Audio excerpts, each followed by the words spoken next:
everyone, it's Gina and welcome back to my channel. I wanted to say happy holidays to everyone. I'm filming this the Sunday before Christmas and I'm getting ready for the holidays, and I thought with the end of the year it would be fun to sort of look back at my curly hair journey and talk a little bit more about transitioning and answer some of your most asked questions when it comes to transitioning from damaged hair to natural hair, my thoughts on the curly girl method, and lots more. So let's go ahead and get started. Let me know if you like this casual style video. I've been enjoying doing these Q&As where I sit down and have some tea with you guys and answer some of your most asked questions. So I have my laptop up here. I'm gonna go through that.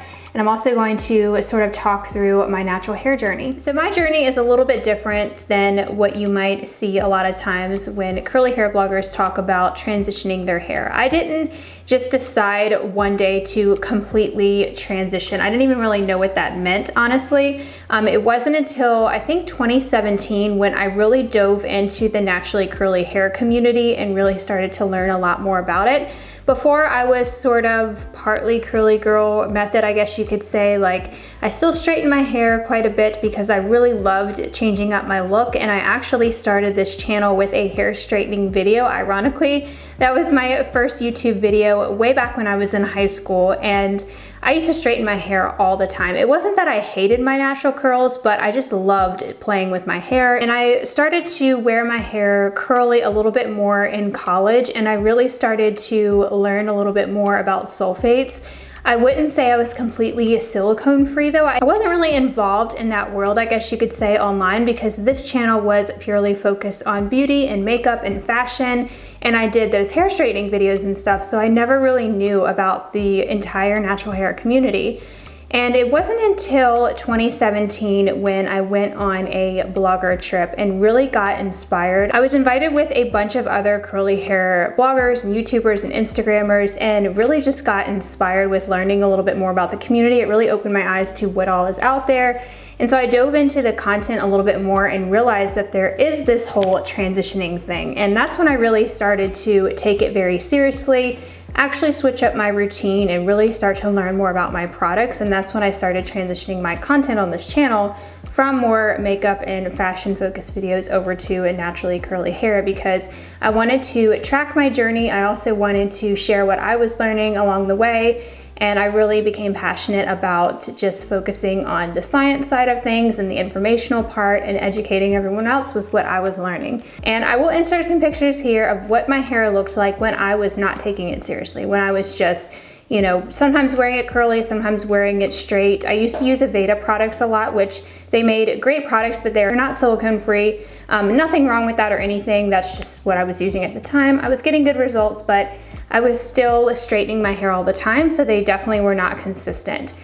It's funny because my first blogger trip that I went on was actually with Aveda, and it was about a naturally straight product. If you guys have been around since I did that campaign, let me know. I will put the pictures and videos here. That campaign was about straightening your hair. So yeah, that was the kind of stuff that I was doing. I was straightening my hair, but honestly, I never really loved the look of my hair straight. And that was one of the questions you guys actually asked in the Q&A was, do I ever have the urge to straighten my hair? And I don't really, because my hair is very thin. It's a lot thinner than it used to be back when I was in high school and college.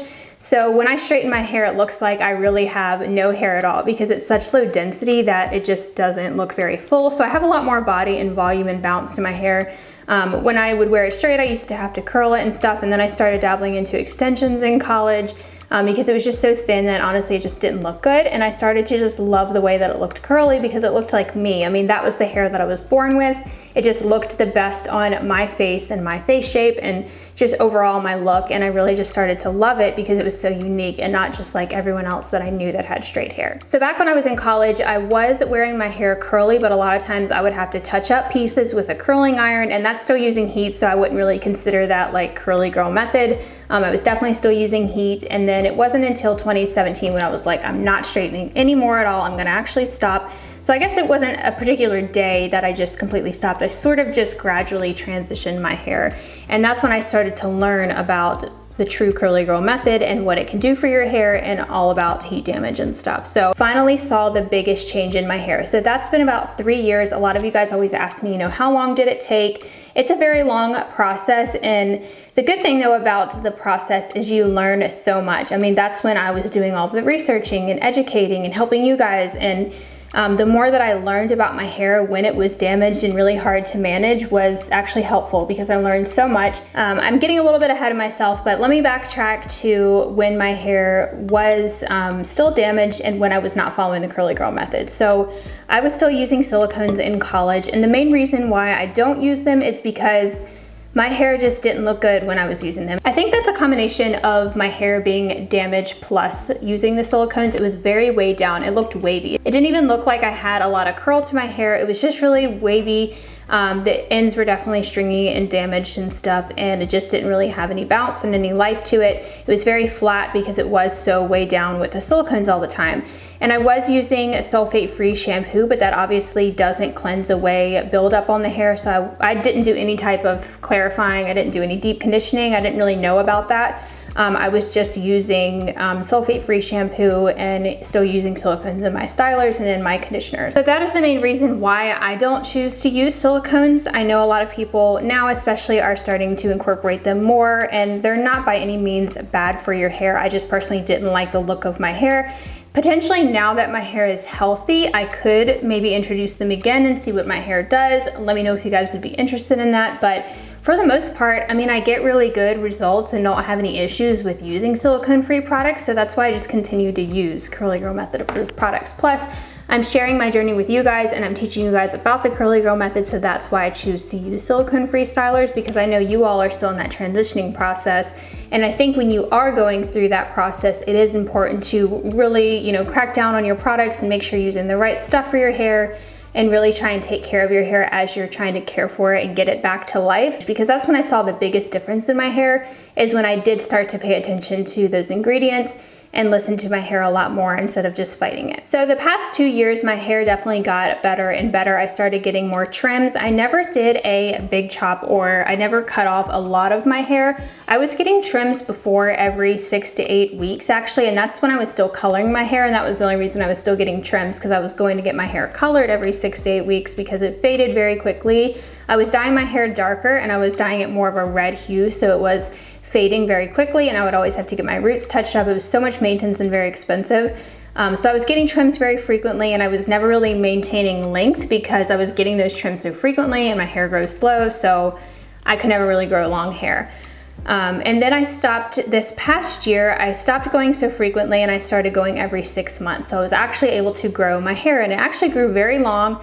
I will put pictures here of how my hair was earlier this year. It was growing out very uneven. So my last 2 haircuts, I decided to change up what I was doing with my stylist. Y'all know that I just see a regular hairstylist. She's not a curly hair specialist, but she understands curls, so she knows that they do shrink up a lot, so she doesn't take too much off. But we kind of switched it up to where I asked her to just give me a trim with dry hair, just to even everything out across the bottom because it was growing so unevenly.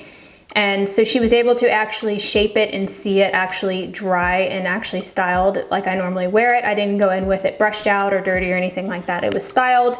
She could see the shape and how uneven it was, so she evened it all out dry, and then we washed my hair and did a regular wet cut just to even everything back out.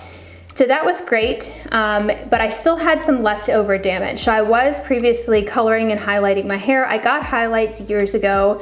They last forever. My hair takes forever to grow out, so I've had those highlights for like 5 years.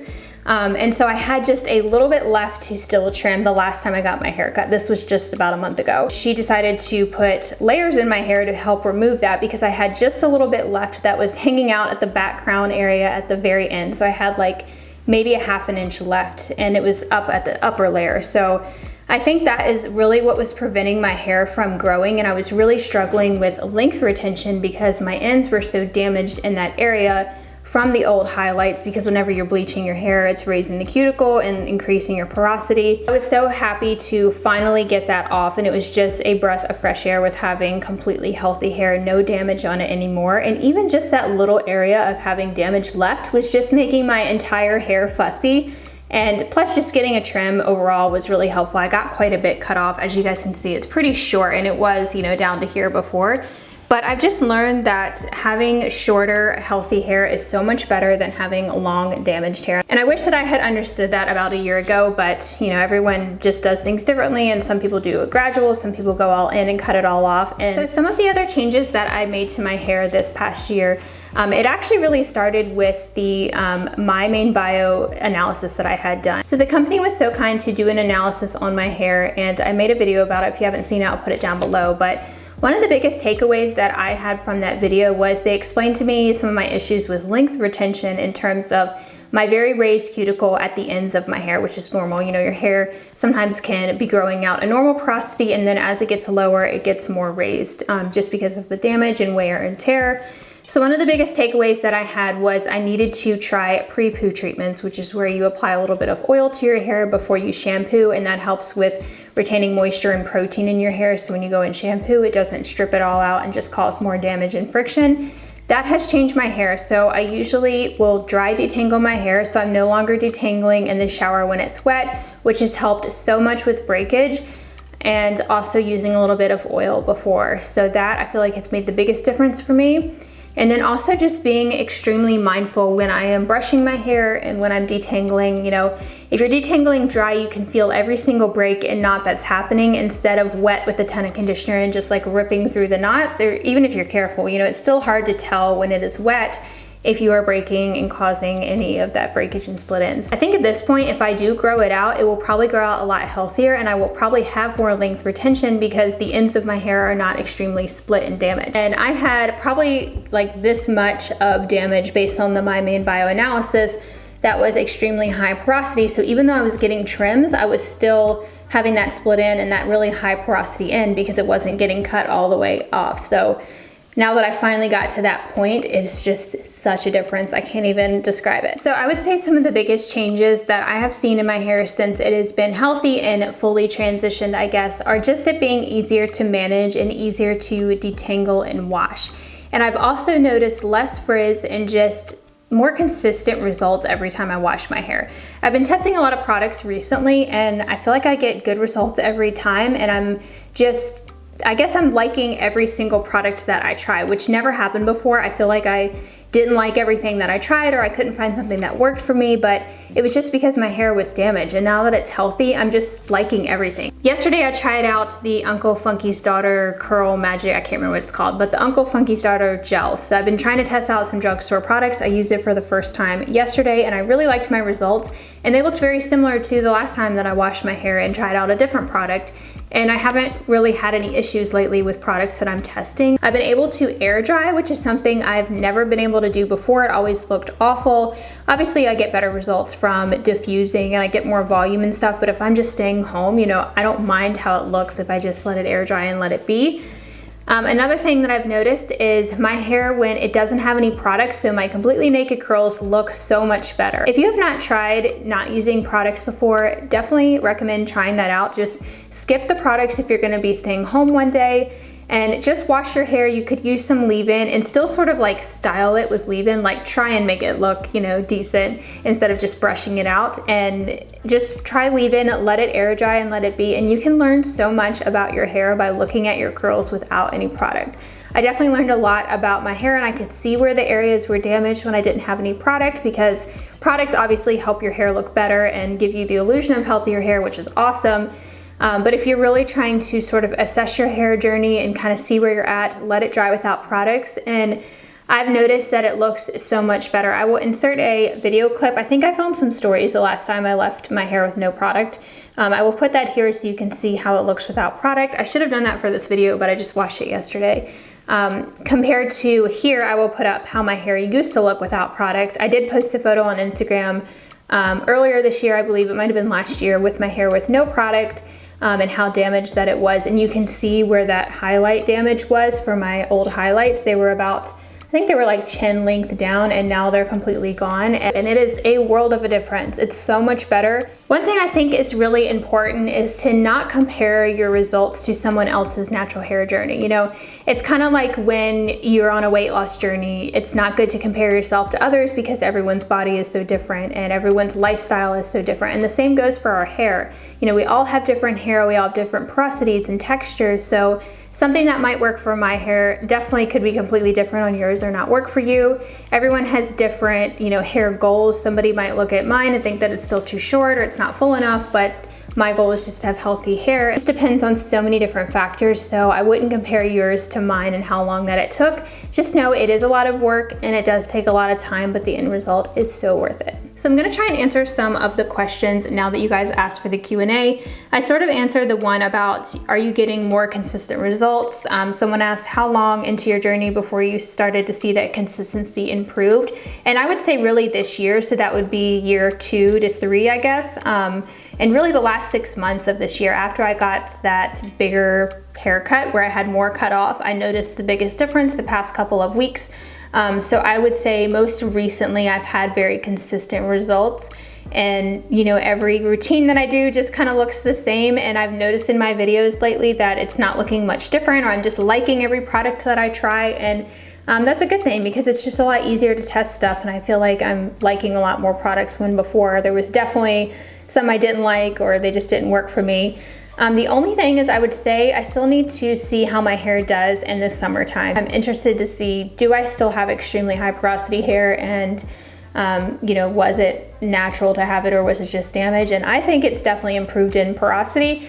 I would be curious to get another hair analysis done from my main bio and see what my results are now. Because before they had said that I had medium porosity at the root and then it increased in porosity. So that kind of tells me that maybe my hair naturally is more a medium porosity growing out of my head, and then it obviously increases as you get down the length because of damage. Maybe it's not so high porosity anymore. I don't know. We'll see in the summer. If I'm battling frizz and humidity, then I know it's still a little bit high porosity. So somebody said, do you still follow the curly girl method? What did work for you and what didn't? And I sort of already talked about this, so I completely follow it now. Now that my hair is healthy, I could see myself maybe introducing silicones at some point, mainly for heat protection. It does help protect your hair from heat, like when you're diffusing. And silicones also can help in extreme humidity because they block out moisture.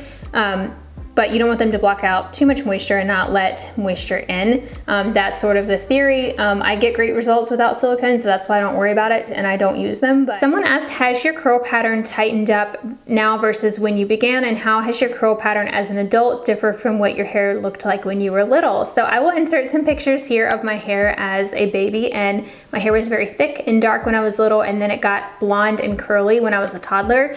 And when I was a toddler, I think my curls were like 3B, so maybe they're kind of similar now, although I didn't really have it grown out long when I was little. These here in the front are just naturally a lot tighter, whereas these in the back are more 3A, so it's normal to have a mixture.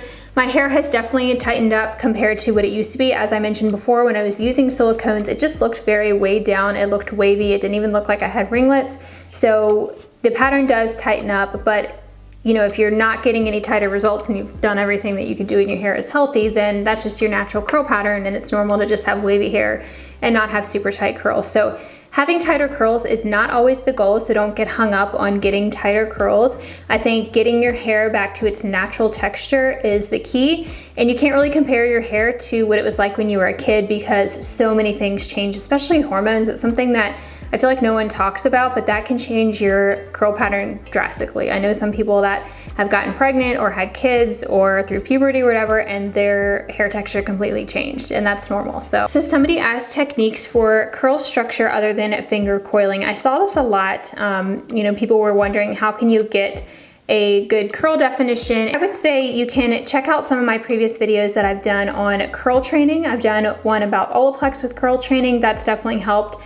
And then also I've done videos on using the Denman brush and the Be Hairful brush. Those are two styling brushes that really help create ringlets. And I also have a video on how to make your curls tighter and get more definition is the main theme of the video. So I'll put that down below if you have not already seen it. So somebody asked, how long did it take you to be able to go a couple days without restyling completely? So that is probably more of a recent thing, like the past 6 months or so. I haven't had to refresh as much. My refreshes are a lot easier. You can watch my old refreshing videos to see how much it has changed. I could never before just like go with how my hair is the next day or just kind of add a little bit of water and go. But now I'm able to do that so much more that my hair has been healthy because there's a lot less tangles and frizz. Oh, one other thing I didn't mention is when your hair is super damaged, it tends to let go of product, especially if you have high porosity hair. So I was finding that on next day hair, my hair was super dry, especially my ends, and it was like the product would just evaporate, especially in humidity. It's like it would just disappear. And one thing that's really helped with that is just using stronger hold products, obviously, and trying to seal in those moisturizing ingredients with gels and serums and stuff. But I've noticed my hair is holding on to moisture so much better now. So the last question is, how do I know if I'm using the wrong products for my hair or it just looks bad because of transitioning? And I sort of also talked about this as well. This is really tough. I mean, I used to try a lot of products and I didn't like how they looked on me. My hair never turned out good sometimes, and that was a lot of times because of the damage. So when you're transitioning, if you have very high porosity hair like how mine was, I recommend focusing on adding moisture to your hair and then sealing in that moisture. So that prep step where you're applying your leave-in and then you're styling with your cream and then you're sealing it with a gel or a mousse, that sort of formula of prepping and then styling and then finishing will definitely help you to retain that moisture. And also using a strong hold gel is going to help hold your frizz in place and hold your curl structure. So that's what I really have focused on in the past couple of years, and you guys know I've always looked for strong hold products, and that is why, because that helps my hair just hold its structure and not lose its shape, and also help prevent frizz. One other thing that I noticed with my hair getting healthier now is I can go without a gel and just use a cream, which I never was able to do before. I probably couldn't do this in the summer because of the humidity, but I've been able to use less products and also use less strong hold products. Before, I never understood how people were able to just use like a cream and go, or not use a gel or use a really light hold gel, because my hair was so damaged that it needed that strong hold to keep the frizz down and keep it in place. It's just been really nice lately to not use such strong hold gels and still have my curls look great on next day, even with using light hold products. So back to the question about how do you know if it's the wrong products for you or if it's just because of transitioning, I would say a lot of times frizz and tangles is just because of transitioning. But if your products are making your hair flaky, or if you're getting any irritation, or if you're getting a lot of greasy residue on your hair, that means the products aren't right for you and they're just not good products. I've definitely had that problem before. So that would be a good indicator of, you know, these products are building up, or they're flaking on my hair, or they don't even look like I have anything in my hair, then it's just too light hold, or it's not the right products. But if you're just experiencing frizz, or maybe your curls just get a little dry on next day hair, that can be just normal and you just have to refresh. So I feel like I pretty much covered the majority of the questions that you guys asked about transitioning. If you have any more, definitely leave them down below. I will be sure to include some photos of my hair before and afters and stuff over on the blog post that goes with this video, which is always linked in the description box down below. I'm always doing check-ins over on Instagram as I'm testing out products, so make sure you're following me over there. Also testing some other drugstore products that I might not always share on YouTube. If you know, I am just testing them for the first time, I might be sharing that over on Instagram. So I'm really looking forward to 2021. I'm going to be doing a lot more product-based videos. You know, the past couple of years I've been focusing on instruction, and y'all are always asking me for product recommendations. So I've been on a mission lately to test all the most popular hair brands and try out all the most popular drugstore products. So that's what I've been doing. I have a couple more brands to test out that I want to try, and some more drugstore products, and then I will definitely do some roundup videos. Maybe I'll do like best of 2020 products or something like that, and start those in January. So if you have any requests for what you want me to review next, leave it down below. I have some more Curlsmith videos coming. I have a giveaway coming up in January for you guys, so you definitely stay tuned till that. So thank y'all so much for watching. Don't forget to hit that subscribe button if you have not already, and I hope to see you back next week. Bye everyone.